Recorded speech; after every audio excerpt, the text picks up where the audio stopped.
And here we are again. That was kind of a slap in the face. I'm going to get on to Russ for that. Russ isn't here, but the promo video, I was like, hey, what's this? This is a Fallout. And it was all Chris Weatherman. I know. It was all Angery's book. Man. And you were right off to the side there, barely see you right there in the corner. And just like threw Chris's stuff out there. It was like prepper camp or something again, wasn't it? Like guys getting pitted against each other. What a bunch of crap. Come on, Russ. Come on, Russ. Why didn't Franklin get in that video? You should know better than that. But this is Russ's fault because the Russ of Oz, is not back behind the curtain pushing all the buttons. That's why everything's all jacked up. So if Russ wasn't down at the bar and grill hanging out and with Pete over a pitcher, then that wouldn't have happened. Who we got in here? We got Diana. We've got Swordsman 007. What's going on? Yes, Swordsman, I am the poetry whisperer. I am. True story. Before we get into all the intros and stuff like that, Amber, my wife, the turkey disappeared. It jumped the fence. It was up in the woods. She called me. She's like, how far are you from getting to the house? I said, I'm a few minutes out. She puts me on speakerphone. The turkey hears my voice talking and comes running to her. Like just runs up to her. And then she's like, this stupid turkey just run up to me. And I picked it up. I'm like, well, there you have it. That's what it is. Turkey whisperer. The turkey whisperer. The turkey whisperer. Have you seen some of that? You seen my video, didn't you, Franklin? Yes, I did. My little, that was walk for 3 days, but it was a killer video. Stuff, the homestead yoga turkey stuff, right? That's it. That was my Nicki Minaj pose, my legs crossed, balancing turkey. That's what that was right there. So we got a bunch of people up in here.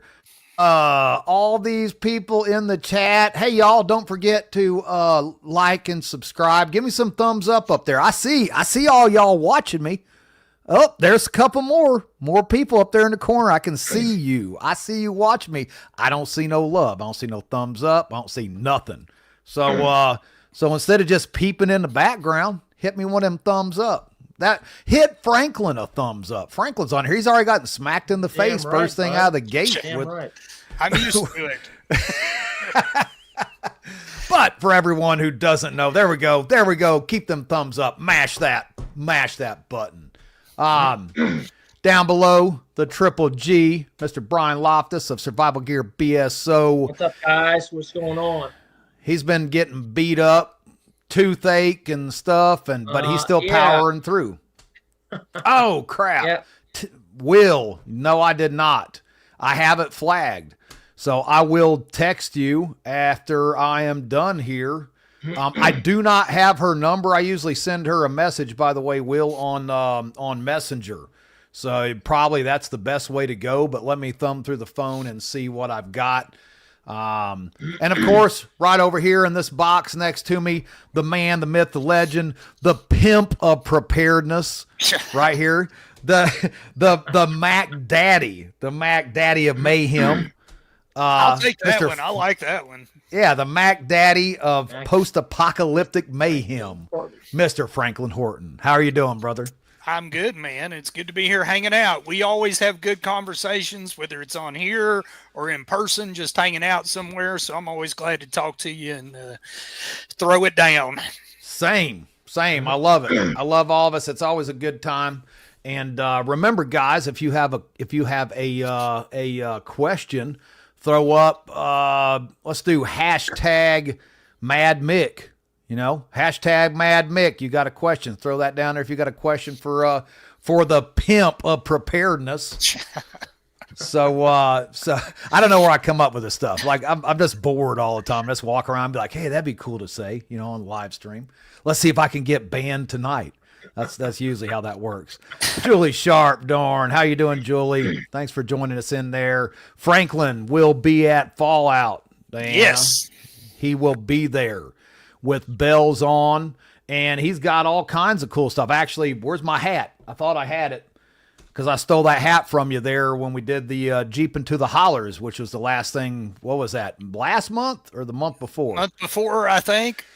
Yep, over there with Stephanie Johnson. You probably put it on that turkey of yours. It's probably out there wearing it around. I actually am making clothing for that turkey. I'm not going to lie. I'm probably going to bring the turkey to Fallout to unveil the awesome outfit that I am making her. She's going to be like a mascot. I'm not going to, that's kind of what I'm shooting for with this turkey.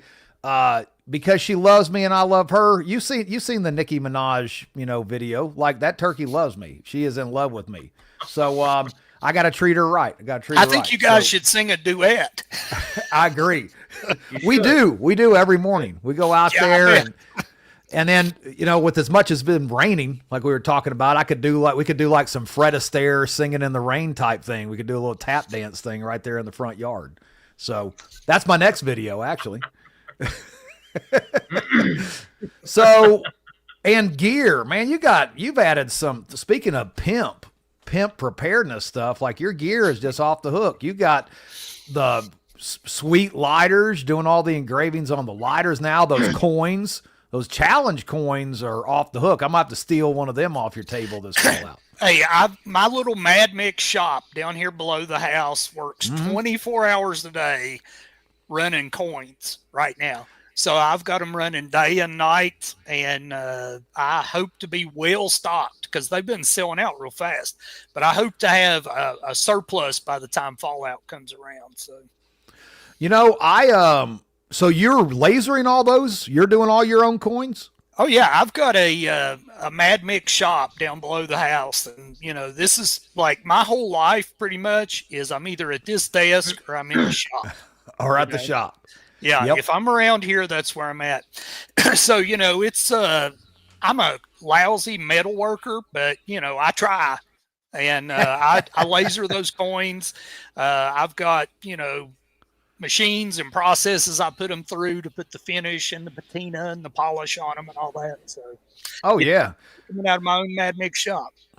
Oh, that's awesome. And that being stated, the those coins, they get pricey to buy those. So you're doing it the right way, because I've actually looked into some coins, and man, you can get, anywhere from a couple bucks all the way up to $15-$20 for a nice challenge coin. Well, the thing was, I didn't want 100 of one design, which is what you got to buy to get the price down. I wanted to be able to offer several different designs. So I think right now I have about 10 or 12 designs, and I'm going to bring some to Fallout that are exclusive to that I don't have on the website or anything. So going to be Fallout specific coins. Yeah, wow. Buddy. Now I got to get up on one of those. I'll hook you up, man. That's for sure. I've got to get one of those. Yeah, I know this guy. I know a guy. And Patrick 7, yes, I've got clip-on arms with pew-pews, like for my chickens right now. And I've got some other 3D printing things going on that is going to be even cooler. So unveiling some turkey wardrobe stuff at Fallout as well. It's going to be pretty cool. Actually, and I apologize, guys, but this week I should have all the classes listed that so far that we've got at Fallout that's going on, and it's going to be pretty cool. Like, we've got a ton of classes, everything from beekeeping. I've got Adam Watson coming down from Colorado from the Survival University, going to be doing some trapping stuff for us. That's what I heard. Yeah, he's awesome. Badass. I know Adam. Believe me when I tell you, like, he is the creme de la creme. Sweet. He is. Sweet. So we've got him. I've got Team One Tactics. Marty from Team One Tactics going to be teaching a whole bunch of stuff. CQB, moving as a recce team, small team movement, and knot tying. I mean, there's a bunch of really good classes. I am impressed with the amount of classes that we've got. As always, high quality people attending Mountain Readiness. And of course, remember, guys, to keep next October open, because, well, May is going to be off the hook. Next October is going to be out of this world. And we just signed up. Mountain Readiness is going to be going on the road in 2027. All right. Yeah. So Oh, not going to yeah, say buddy. where, not going to say where. We're going to keep you in suspense, but it's going to be cool. And this place is on a lake, and it's got water slides. It's got 80 acres. It's got pavilions. It's got all kinds of cool stuff. It's going to be amazing. We taking the show on the road. We bringing preparedness to the people. That's what we're doing. So, All right. So yeah, man, it's gonna be awesome. It's gonna be awesome. And then you guys stay tuned, because 1st of October we're gonna be releasing what we have going on for October 2026. We've got another website that's being made just for that, and it's gonna be just insane. Like we're knocking it out of the park. So let's see, we got a full house. Guys, if I missed you, if you've asked a question, like I said, I'm trying to keep track and read and doing all this kind of stuff. I suck at it. But let's see here. Man, Mick, Franklin's merch is the best. Yes, it is. Yes, it is. Swordsman, make sure to, are you going to be there at Fallout 007? Let me know. You need to pick up some of that merch. I know Patrick 7 is going to be there. Something else, guys, that I wanted to do, and I've been thinking about this for a while, is I think it would be cool. And that is, it's tea time with T. We want the listener to be our guest. So if you'd like to be a guest on this show with all of us, like you're not going to be by yourself. I'm not going to throw you out there to the wolves. Like, you can come on and you can just sit here and look pretty and not say a word if that's your thing, or you can. That rules out a lot questions. of the people we know. That's true. But I mean, misery loves company. Yeah. So if you would like to be on a show with us, all you have to have is a good internet and a computer. You don't need a mic. You can use the mic on your computer. It doesn't have to be beautiful, but good internet, good visual, so we can see you. And we'll just randomly pick one of you guys, and we'll bring you on the show. So you may be on here with just me. You could be on here with Pat. You could be on here with Franklin. Who knows? We're not going to tell you who you're going to be on. You won't know until the week of, but it'll be cool. I think that'd be cool, just to bring somebody on and just let them have at it. Or it could be a complete train wreck, and that there makes for good shows as well. So I just saw in the questions that Diana asked if I had any merch in the goodie bag, and yeah, I donated something to you, and I'm going to donate a custom item for the raffle too. So. Yes. So that's right. So remember, guys, we have we've got multiple people. So we've got Franklin has donated. We've got Chris has donated. I've got, of course, Brian down here. He said he's going to throw something in the bag. Right, Brush buddy. Beater. Right. Brush Beater is giving away like ridiculous amount of crap, like $150 setup per each bag, which, Wow. Dude, that guy is phenomenal. Oh, dude, he's Dude, skull cap with the mount. One of these mounts right here, actually. His Wilcox, just like the Wilcox mount. Wilcox. They are like creme de la creme. Oh yeah. So there's an actual Wilcox, and there is his. It just doesn't say Wilcox. It's the exact same thing. So in the first 100 bags, you got all these awesome people, and you're getting one of these with the skull cap that it mounts on for your NV. Like, yeah, T. I mean, you show that obviously on the video, but people don't know how much that costs. Yeah. Yeah. The Wilcox. So if you buy Wilcox, if you buy one of the Wilcox mounts, that is $300 to $500, depending on where you buy that. Yep. And I think a little bit more. A little bit more. A lot. So, yeah. So you're literally for a $50 ticket, you're getting like hundreds of dollars worth of merchandise for that first 100. Definitely. Absolutely. Hundreds and hundreds. What did let's see here. Able to finally make it. Hey, we're glad that you can make it too, Diana. This will be the first one. This will be the first one. Diana's been trying to make it now for a couple years. So she's actually going to be with us this fall out, hanging out. Let's see, got on the podcast. Oh, here you go. Yeah, Christy. Hey, look, all you got to do is send me an email to that email right there. And we bring you on here, we'll go over rules, and luckily I can mute people. Yeah. Sometimes that may happen. I may have to pull you off just for a second. Line. We were on a, you're my girl. That's it. Yes. We were, we may have to yank them back and forth, just put you in timeout. It's like hockey, right? You get put off to the sideline there just to cool down. Got to cool it down just a little bit, and then you're good to go. So, but man, what has been going on with you? You have been like writing. How many books you got out now? Do you even know?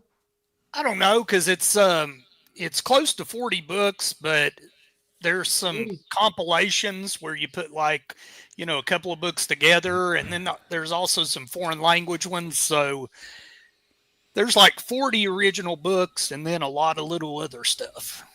Right. So yeah, I've been busy. And I've seen a bunch. You've got like multiple books coming out on audio like right now, don't you?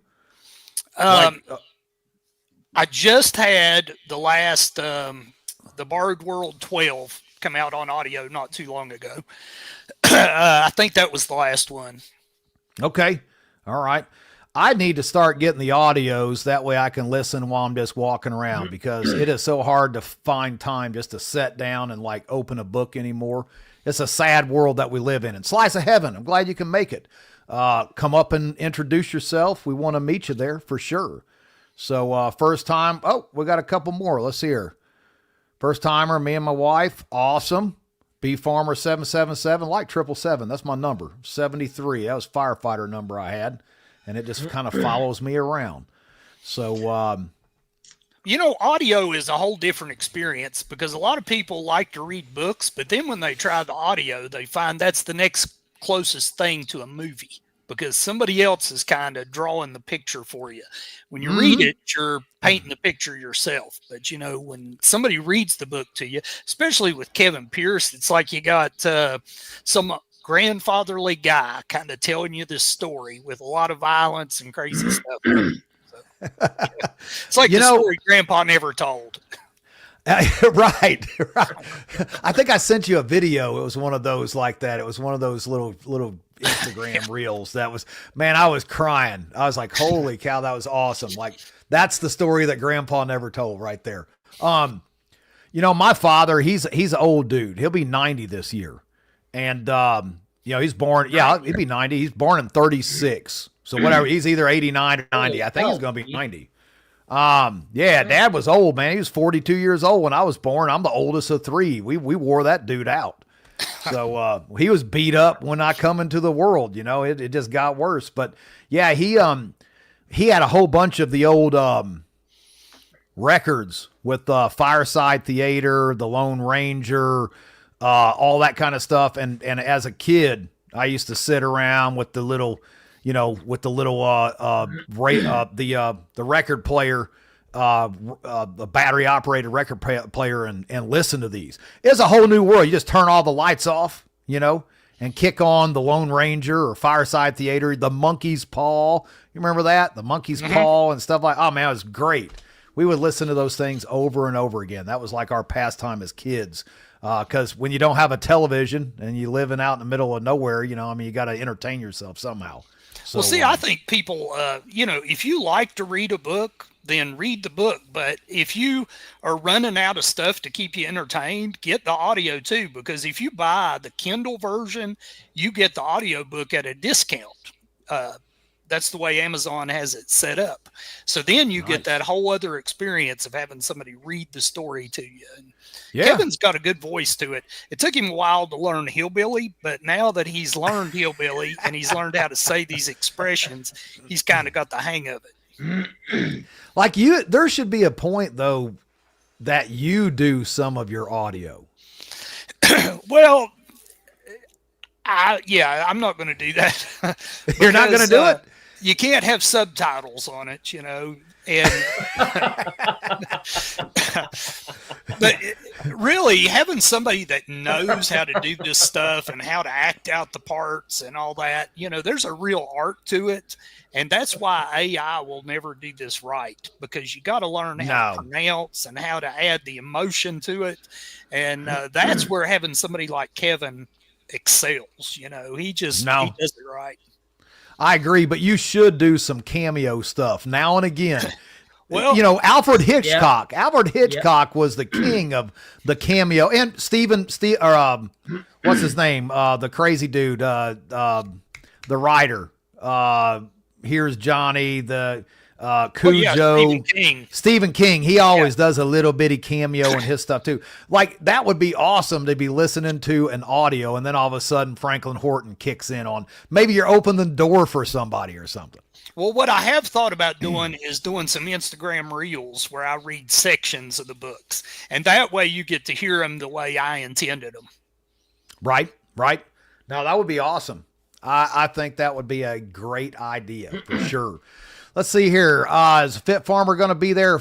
Mike Dixon is booked for Fallout. He may be there next year, but he won't be there this fall.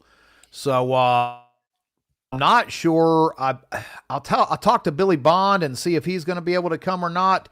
I know he is covered up. Billy has been working with doing the soil revitalization and stuff there with Hurricane Helene and all that kind of stuff. So I don't even know if he'll be able to make it. And Will said that's a great idea. Absolutely. I buy that for $1. We need to see that happen for sure. I saw also that you did a post. You're in them top 10. A bunch of your books are in a top 10 of the Amazon read stuff. Yeah. It's been, they've done really well. I mean, I hesitate to brag on them, but when those books come out, they've been really competitive with a lot of stuff. Borrowed World 12, this is a 12th book in a series. So it's late in the series, late in the life of the series. And that hit #1 on Amazon as a techno thriller. #1 is military thriller, #1 in post-apoc, and #1 in war and action fiction. And, those aren't war books, but it's more about who they appeal to, and they appeal to the same readers who like military fiction and the same readers who like war fiction, because it's that same kind of mindset. So they've done really well, and I've got no complaints about it. No, I was just looking through that on Amazon on the books, and it popped up, and I was like, oh, that one's #3. There's #4. That's #5. I mean, you got like the top 13 spots, just about. Well, it's been a good year it's been a good 2 years for Mad Mick. What happens sometimes is people get sucked into that series and they tell other people about it. And the more people buy it, the more Amazon shows it love. And it's got to where the last year and a half in Audible's military thriller section, there have been anywhere from 5 to 10 Mad Mick books in the top 50 for a year and a half now. It's just been amazing. It's more than I ever expected. When I was sitting in my office at lunch writing that first Borrowed World book, I didn't know that anybody would ever read it. So I've just been really pleased with the response. No, it's impressive, and you should be proud of that. Like, I mean, I was impressed. When I looked at that, I was like, man, Franklin is killing it. I got to ask, like, you read all the stuff about, you got bios everywhere, and I think maybe some of those bios. Did you write your bio on Amazon, or did Amazon do that? That was you? I thought so. I looked at it and I was like, I think Franklin wrote this. I don't think some smart ass. That was me. There was some smart ass that wrote this. It's got to be Franklin. We keep losing Brian. I don't know what happened to him. Tom Bryce is up in here. How you doing, Tom? Hope everything's good. And I believe I saw that you were coming to Fallout as well. So I always like seeing Tom. Tom is one of those guys. He is one of them guys that, like, I look up to, because that guy is like the epitome of down to the bottom and then pull himself right back up all the way to the top. I mean, talking with him about some of his life, like that guy is pull up by the bootstraps 110%. So glad that you are a part of our get together, Tom. Really enjoyed talking to you. I enjoyed talking to you a little bit. Actually got to spend 10, 15 minutes with you last May, which is unheard of because I'm usually, knee deep in cleaning toilets and stuff, but no, it was that glamorous life of running the show. Yeah. What an idiot, man. It's going to be awesome to do a preparedness event. I'm going to have so much fun. I'm going to learn so much. It's going to be great. So there's my lovely wife. Yeah, Julia's still alive. She is. And then there's Becky Christopher as well. What's going on, Becky? Glad you guys could jump in here. And I know Franklin appreciates it too. Tell Paul we said hey as well. Absolutely. Appreciate you guys. For sure. And then Mrs. Mel, how are you doing, Mrs. Weatherman? And Russ, she's right.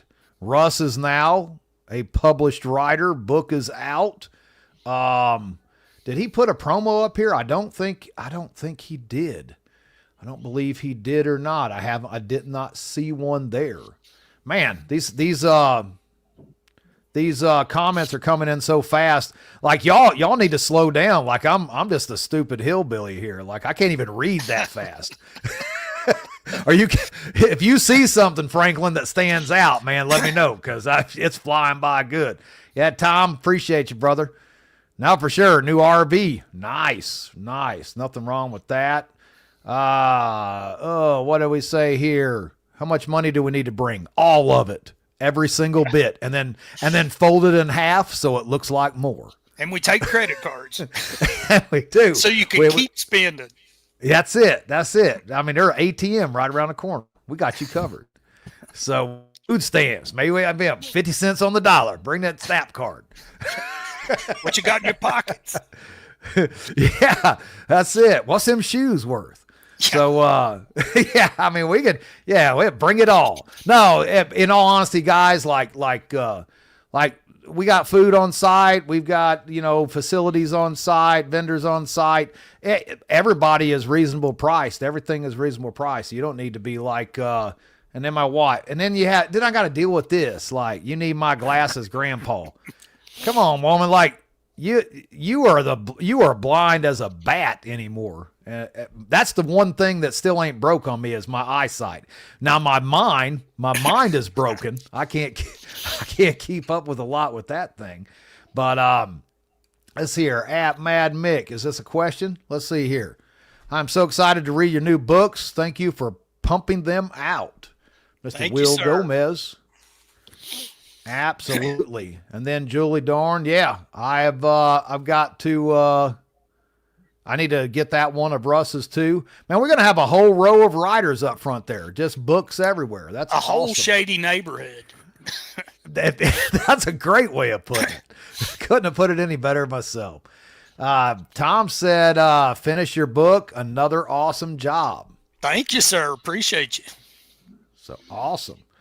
I've got to get on the Audible stuff. I was skimming through a lot of your stuff too. I didn't realize that you were a contractor, general contractor and carpenter. How did that go? Well, I was working a job I didn't like, and I wanted to learn to build houses, and I couldn't find anybody in my area who was, I guess, willing to let me come fool around with them in the evenings and learn a little bit here and there. So I ended up quitting my job and I moved to Michigan and started working for a framing company. So I did framing, then I eventually moved to a cabinet shop, and then I eventually moved into commercial construction. And that was pretty good because I learned a lot as far as, residential stuff and commercial stuff. And so when I moved back from Michigan, because it was too damn cold for humans to live up there. You ain't lying. Lying. So I moved back and I got my Virginia contractor's license, and I had it for years and years. But and I had a job for a long time where I was a property manager for this government agency, just like in the borrowed world. And I manage their commercial construction projects and their commercial maintenance projects and all that. And I gave that up when the borrowed world started doing well, because, you know, I didn't want to carry my general liability insurance, didn't want to carry workers' comp. So I got rid of all that and I quit building houses on the side. Because when I wrote that first book, I was working full time, building houses at night and writing the borrowed world at lunch. And that was way too much work. Exactly. Yeah. And there is no need to be doing that kind of work. I told Amber, we had to see, I had to pull Brian out of there. He started swearing and stuff. Had to yank him back off the screen. He started swearing at the dog. I told Amber I wanted to be a kept man, and she told me to piss off. And so I'm trying to get to where you're at, to where I'm just like do podcasts and write and stuff like that. But she won't let me completely stop working just yet. But I was surprised that we have a lot of that in common, because that, you know, I went to work for the Amish at 17. And that's where I cut my teeth in framing and residential, and then later on commercial construction, and then started my own construction business. And I didn't realize that you were doing the construction in Michigan. How did you end up in that godforsaken hellhole? No, nothing against that, Patrick 7, that communist state that you live in.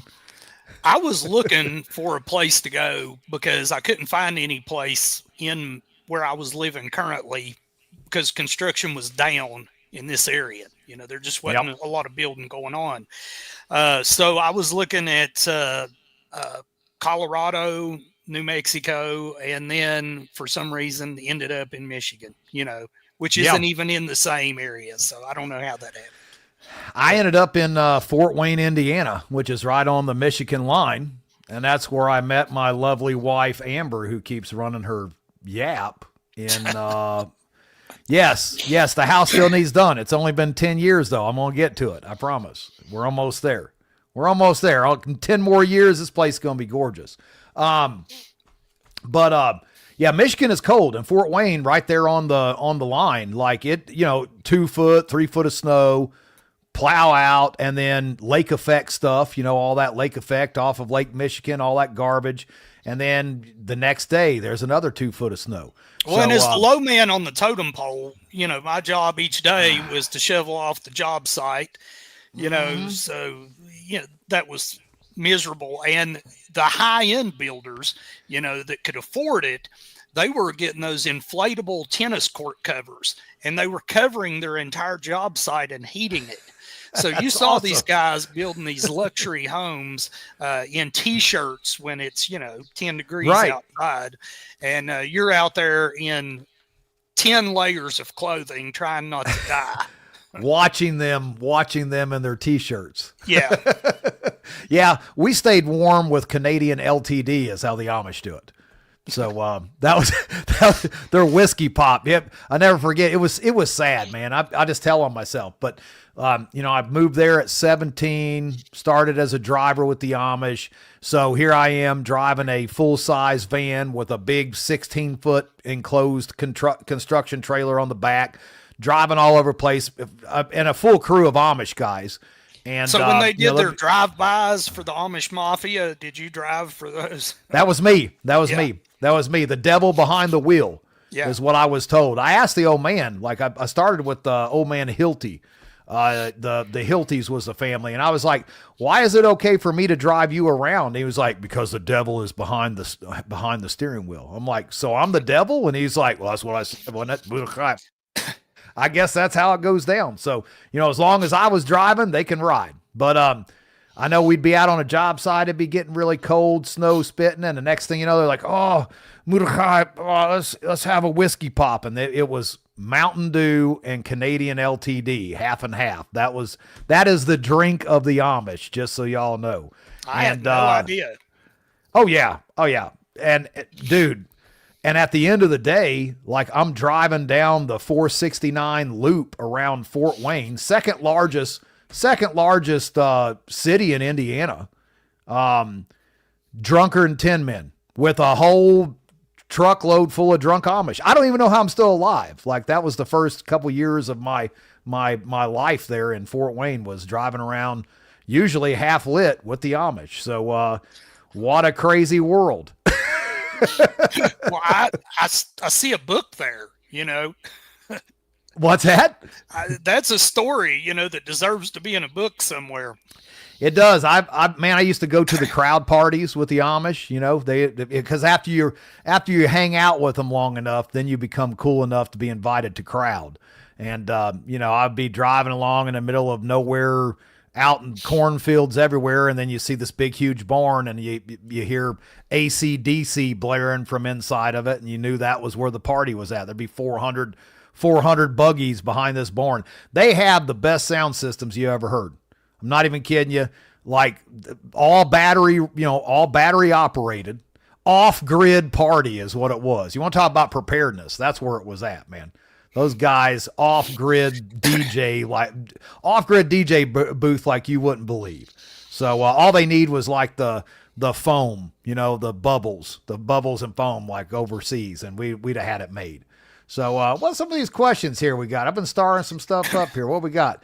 Christy says, let's see here. Mad Meg, how did you get into the female mind to write your lady characters? That's a good question. I like to know that as well. Well, I worked at this government agency that was probably 10 or 15% men and 85% women. So I spent a lot of time working with women, hearing the way they all talked about everybody else and the way they talked about each other and the way they talked about their husbands and all that stuff. So, I learned a lot. And, one thing that people who know me well know is I'm always taking notes. People turn up in books, and I've been doing this for years. You can't see them now, but I've got stacks and stacks of notebooks that I've been keeping since I was like 13 years old with details about things I hear, so nice. I'm always taking notes on this. So, a lot of these women have turned up in my books, like in The Borrowed World, this character, Randy, who's, the nice grandmother who will also slit your throat if she has to. Those are characters inspired by people I knew. Awesome. That's awesome. So when everyone thinks Franklin isn't listening, he's listening. He's back there just observing, taking notes. Yeah, exactly. I add them to my phone now. I don't have to carry a notebook around, but I'm still taking notes. All y'all ladies remember that when you were around Franklin at Fallout running them yaps, be careful what you say. He's taking notes. Oh, and there are characters that I've met at survival shows, who have ended up in books. Chris and I actually, we saw a guy one time and we both had the same idea at the same time. And I yelled dibs first, so I got him. What else we got here? So Barbara Connor, she says, will Mad Mick be visiting Jim and his clan next? No, they will never do that again. They did that in book 6 of the Mad Mick series. They kind of crossed over, and I thought that was the coolest thing ever. And I had a blast writing that book, and everybody had asked for it. And then the problem is when I started expanding to a bigger audience outside of the people who had been with me since the beginning, these new people, when they're reading through the Borrowed World series, they don't know what happened there. You had to add that book to one series. Amazon doesn't allow you to add a book to 2 series. So when I wrote that crossover book, it became part of the Mad Mick series. So the people that are reading the Borrowed World felt like they missed something. And it caused a lot of confusion. And I still get probably 2 emails a week from people. And this has been going on for years, saying, what the hell happened? I feel like I've missed something. So I don't do crossovers anymore because of that. It just made a headache for me. It was just too much. Yeah, and that you can't be having that, because then instead of 1 margarita, it's 2 margaritas, and it just keeps going on. You can't be having that. You can't get books done like that. Well, so what I do is I may mention other characters, and I may give little hidden clues that people who know the books really well will pick up, but I'm probably not going to do any of those big crossovers again. All right. Now this one here, this is my lovely eldest daughter right here, Taylor. Mad Mick, can you please send T the best order to read your books in timeline wise? Then he can get, she is blonde too. I mean, you can see she is a blonde, so it's hard for her to grasp a lot of that stuff. But I get what you're saying. You have so many books, like just looking through, because I've got the Locker 9, the Star of the Locker 9 series is what I started on. Is that the one to start with? Just start with Locker 9 and then go from there? Or is there a different order to take? I usually tell people start with the Borrowed World, then go to Locker 9, then go to the Mad Mick. And the reason is because the Mad Mick shows up for the first time in the Locker 9 series. And it was like a test drive, to see how this character did. And people really liked him. So I'm like, he's getting his own series. He's going to spin off to his own television show. So that's how Mad Mick came about. So the Borrowed World first, then go to the Locker 9 series, then the Yes. Mad Mick. Okay. Yeah. All right. See, now I've got to revamp my whole plan now. So that's good. At least I didn't get too deep into everything, so I can still turn this around. So Locker 9, she says, Locker 9 is a training manual for dads. Sweet. Ain't nothing wrong with that. Well, that book has been out. The first Locker 9 book came out in 2016. And every year when kids start going back to school, I start getting pictures from dads and moms who said, this is the Locker 9 setup I made for my kid. And so there are people who really carry that plan out, and it was written that way. It was written so it could be carried out, your own version of it. And I'm always glad to see when people actually do that. Now, do you have your own locker? Do you have a locker, or is it just the book? I mean, because in the book he's got a locker, he keeps all of his supplies, everything like that. Correct? Am I in the right spot here? Well, his daughter was going to a school that was a non-permissive environment. So Gotcha. She wasn't able to take anything with her. Both of my kids, when they've been in school, they were staying off campus, so that wasn't a problem. You didn't have to worry about it. Right. So Patrick said he just bought the Locker 9 series. It is cool, though. Like Patrick said, all these friends and people that he gets to hang out with, he's got a bookshelf just packed full. I'm the same way. I got Pete's books, your books, Chris's books, just books on top of books piled up. I think yours is sitting in here, right here somewhere. I had it. But it is cool. I'm glad you actually finally answered me, Franklin. A lot of people don't know this, but for like the first time I messaged Franklin, I was like, man, I'm going to get this guy to come to Mountain Readiness because I've got Chris, and Chris and him know each other, and Franklin politely told me to piss off is what the first time is what it went down. He was like, there was a reason for that, and I won't go into detail here. Right? I'll go into detail another time.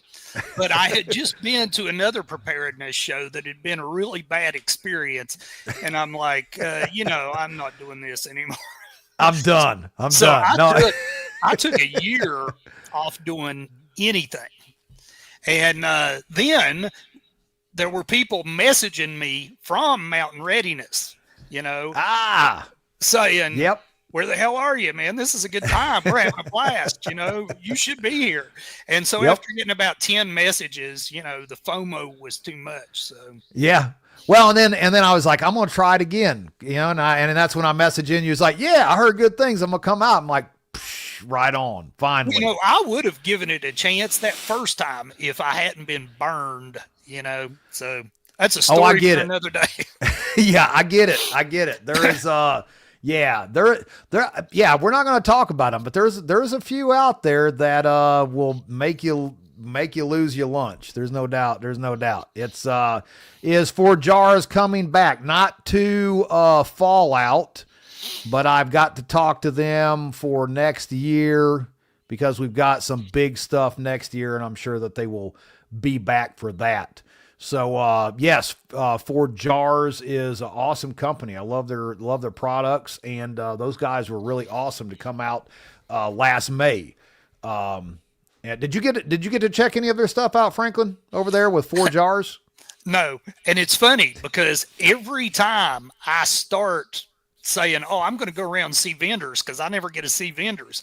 And I never make it more than like 3 booths away before I run into somebody in the aisle and we start talking, and, you know, where I start talking to the vendor. And I've never made it more than like 3 booths up that road. So what we need to do is I will put a GoPro on, we'll stream it to your phone. And then as I'm walking around, you're going to see the toilet a lot and you'll see a lot of trash bags, but you will also see, I'll make sure that I turn my head at, hey, here's a vendor, here's a vendor. So I'll give you some live stream straight to your phone. That way you can see what's out there. And then you'll be like, okay, I'm going to head to that booth, you know, going to run over there real quick and run back. So we'll just live stream it to your phone. Well, you do shoot a lot of good video there. So maybe I just need to watch all your videos. That, you know what? That's a great idea. You need to have the wrestling girl tell her the same thing. Yeah. Hey, I've worked on them, but I don't have them there yet. But I've got them and another guy that I've been working on hard to try to get there. So. Oh, I hope so. It's going to be great. Hey, I'll tell you, if they're going to come, next year is the year, and we'll talk about this after we're done with the show because I got to share some stuff with you. It's going to be off the hook. Anthony Bonnet. Yes, I'm always walking in tall cotton, especially when I get to hang out with Franklin Horton. But we always have a good time. Always have a good time. We need to, like, this fallout, because I'm gonna try to take the time. We're just gonna sit down and like sip a bourbon or a margarita or something like one of these evenings at Fallout. I've got a great band coming. I think it's gonna be Friday night. I think Friday night's the band. So. Do you like some of the old country?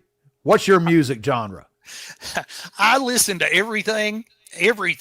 But yeah, you talk old country, I'm there. I'm talking, these guys are Merle Haggard. That's who I was going to say. Merle Haggard. Waylon Jennings. Johnny I Cash. told him, yep. These dudes, I tell you, it's a 2-piece band, 2 guitars, 2 guys, but man, they kill it. They are like this gentleman right here, Anthony Bonnet. And thanks for tuning in, Anthony, because you were awesome last May. Did you hear Anthony play last May? Yes, I did. Man, he was killer. Like, had a good chance to talk to him also. So, like, he made me feel super short. Like, there's some pictures of me like standing on my tiptoes, and I'm 6'1". And I'm like on my tiptoes, like up next to him, and he's slunched over. He's still taller. Like, how tall are you, Anthony? Like, what, 6'6" or something? I don't know. That dude is way up there. So made me feel small. Does this mean you're not going to be doing a Bon Jovi song this year? Actually, though, no, I'm not. No, but I've been known to kick out some Waylon, because Waylon is the man. Like, oh yeah. That if there was one. Oh man, like I love Merle Haggard, and I like Johnny Cash. I like a lot of those guys. Chris Ledoux. I mean, but Waylon Jennings would have to be my number 1 all-time favorite pick of the old school country guys. So maybe I do a little Waylon Jennings. You know, we jump up there. Just some good old boys. Oh, I'm there for it, man. So Anthony, he said, I used to be 6'6". Well, I think you got a couple more inches in there. That, or it was probably them pumps. It was pumps he was wearing. Them heels on. He said 7'6". Yeah, that dude's up there. Like, he made me feel super short. I didn't like it. I get a little butt hurt when I feel all small like that. But no, awesome job to Anthony. Our band that we're going to have this time, same thing, doing that old school vibe country. So we're going to have to hang out on Friday night and pop a top or something and kick back with the drink and listen to some of that, because I don't get to do stuff like that. I've just got to start making time to smell and you the know roses. what happens? This happens to me every year. Is there's so many people there you want to talk to, and so many interesting, good people to hang out with that sometimes you start out with good intentions and you don't make it more than 10 feet because you run into a good bunch of people. You start talking. Next thing you know, it's 1 a.m. No, I agree. I got some questions here, but do you have the problem of not being able to read your own writing, or is it just like people like me? Because I slop some stuff down. I'm like, what am I even trying to say here? Or have you done it for so long? Or have you done it for so long, your stuff is just like flows like water? No, I live off notes. I mean, stacks of them, piled everywhere, and they're not all legible. Like if you look, like my stuff is just like scratching on top of scratching. They're just pages. There's stuff. I get into this stuff where I'm writing sideways. There'll be sideways words, upside down words, however I can fit stuff. That looks pretty orderly to me. Well, that one is, but like, look at that one.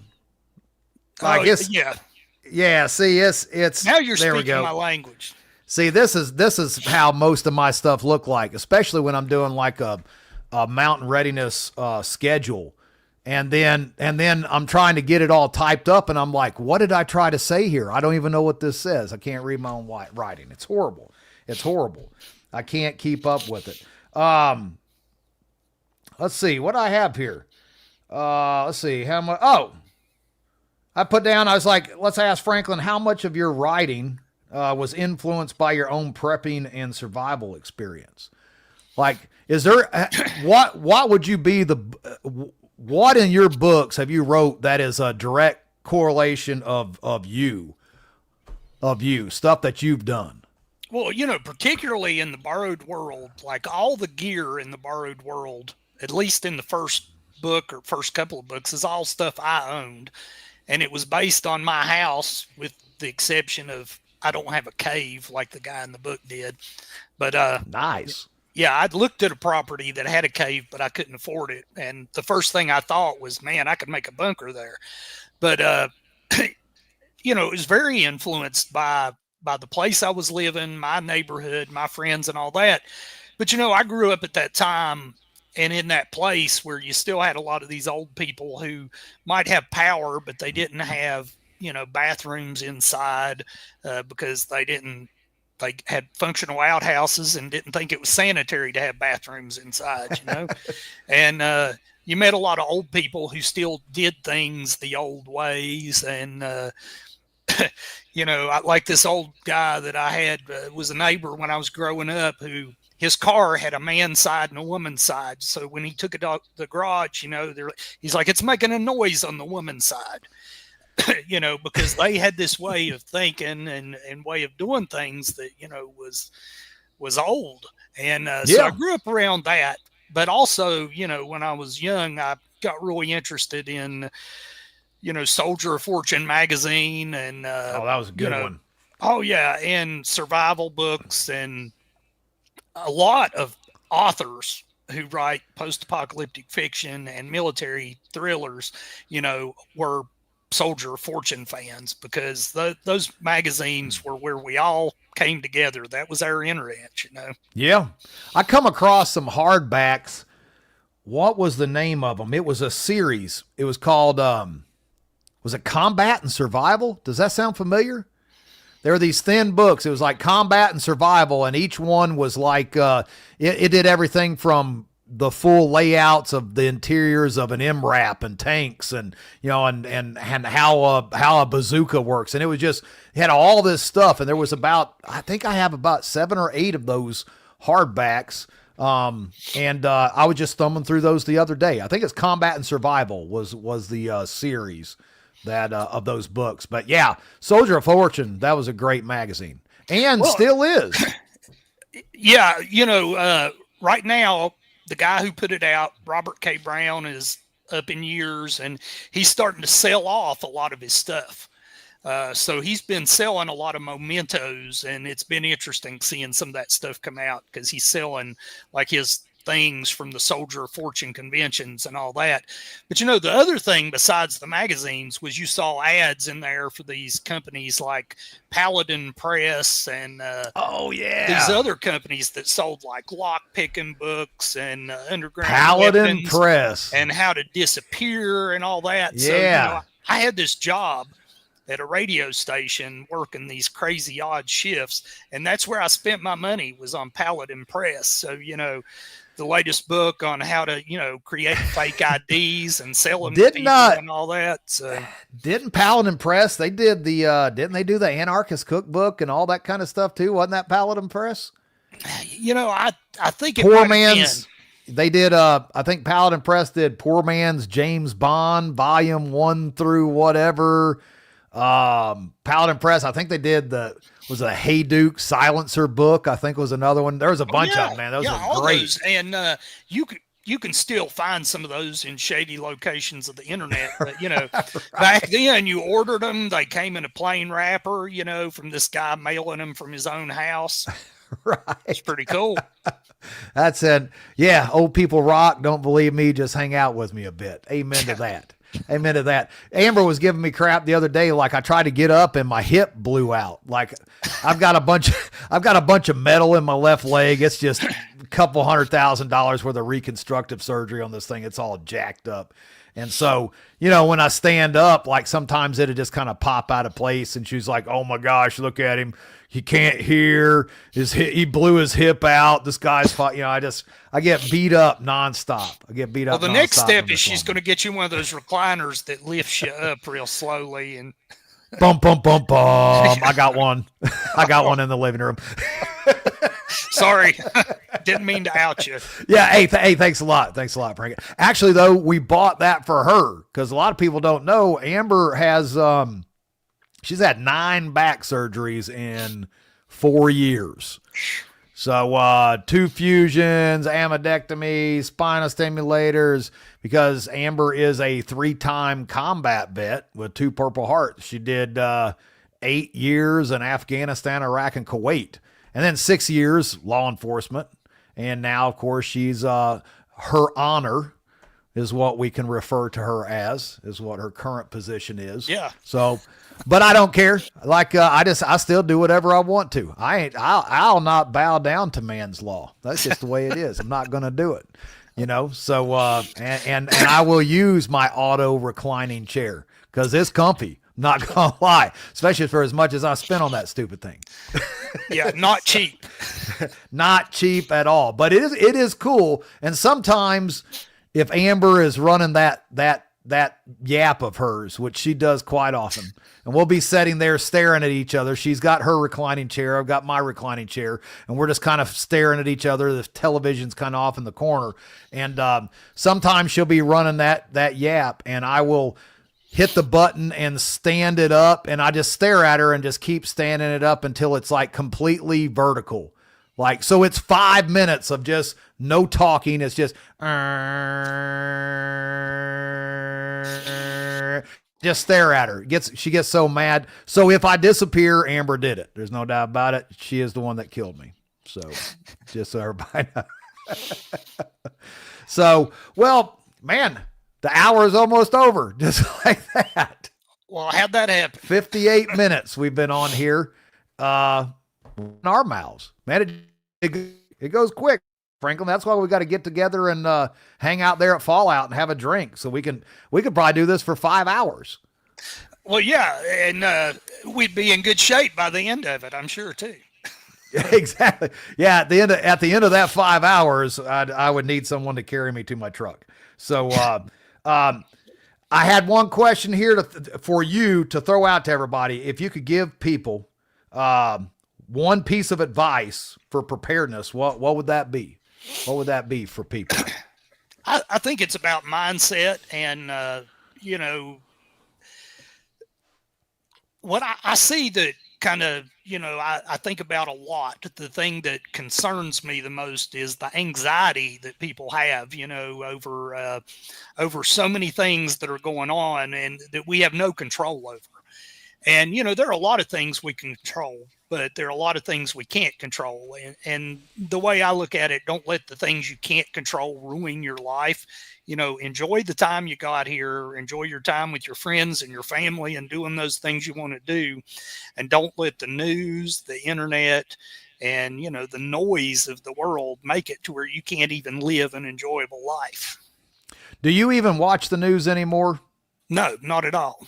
I pick up things here and there, and I see videos that people share, but I don't watch the news, no.